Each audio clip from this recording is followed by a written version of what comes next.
The Aroon indicator is a technical tool used to identify trend changes and the strength of a price movement in a security. The name comes from a Sanskrit word meaning dawn's early light, representing the start of a new trend. It measures the time elapsed between highs and lows within a specific window, usually set to 25 periods. The indicator consists of two lines.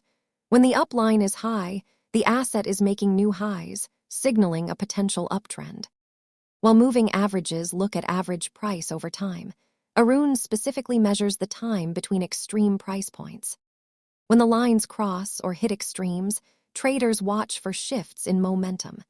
Values near 100 indicate a very strong trend. Remember that no technical indicator is perfect. They are best used alongside other analysis methods to confirm your market view. Understanding technical indicators helps you read market charts more effectively. Subscribe for more financial basics.